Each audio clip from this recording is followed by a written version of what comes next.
ارجنٹا رانا ٹنگا پاکستانی میدان دوبارہ آباد ہونے پر مسرور۔ ویڈیو میں مزید آگے بڑھیں گے مگر تفصیلات کی طرف بڑھنے سے پہلے حسب روایت تمام دوستوں سے بس ایک ہی درخواست کہ ویڈیو کو لائک کرے اور چینل کو سبسکرائب کرے اور بیل نوٹیفیکیشن پر کلک کرے تاکہ جب بھی ہم کوئی ویڈیو اپلوڈ کرے اس کی نوٹیفیکیشن فوراً آپ کو ملتی رہے۔ سری لنکا کے سابق عظیم کرکٹر نے کہا ہے کہ پاکستانیوں نے مشکل وقت میں ساتھ دیا، اب ہماری باری ہے۔ میں خوش ہوں کہ ہماری ٹیم وہاں پر کھیل کا اصل فارمیٹ کھیل رہی ہے۔ تفصیلات کے مطابق سری لنکا کی ٹیم پاکستان میں ٹیسٹ کرکٹ کا سلسلہ جہاں پر ٹوٹا تھا 10 سال بعد وہی سے جڑ چکی ہے۔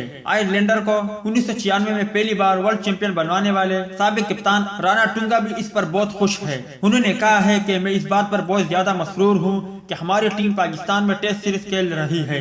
ہمارے کھلاڑیوں نے وہاں پر 5 روزہ فارمیٹ کھیلنے کے لیے جا کر بہت بڑے دل کا مظاہرہ کیا۔ میرے خیال میں یہی کھیل کا اصل فارمیٹ اور مجھے یقین ہے کہ اس سے پی سی بی کو دیگر ٹیموں کو اپنے ملک میں مدعو کرنے میں آسانی ہوگی۔ پاکستان کرکٹ کی مدد کرنے کی باری اب ہماری ہے۔ رانا ٹنگا نے کہا ہے کہ 1996 کے ورلڈ کپ میں جب خراب حالات کی وجہ سے آسٹریلیا اور نیوزی لینڈ نے سری لنکا کا دورہ کرنے سے انکار کیا تو پاکستان نے ہی اس وقت ہماری مدد کی تھی۔ ہم اس جذبہ خیر سگالی کو کبھی نہیں بھول سکتے۔ انہوں نے ثابت کیا ہے کہ سری لنکا اور پاکستان کے کتنے قریبی تعلقات ہیں، ان کی وجہ سے ہی میگا ایونٹ میں ہمارا کھیل بہتر ہوا۔ یاد رہے کہ آئرلینڈر کی جانب سے محدود اوور کی پاکستان میں سیریز کھیلنے کے بعد وطن واپسی پر بورڈ کے چند افیشل کی غلط بیانات پر بھی رانا ٹنگا نے شدید برہمی کا اظہار کیا تھا۔ تو دوستی یہ تھی رانا ٹنگا اور پاکستان کے حوالے سے کچھ اپڈیٹ۔ کمنٹس باکس میں رانا ٹنگا کے لیے ایک خوبصورت جملہ ضرور لکھیں۔ ملتے ہیں کسی نیکسٹ ویڈیو میں، تب تک کے لیے اجازت دیجیے۔ اللہ حافظ۔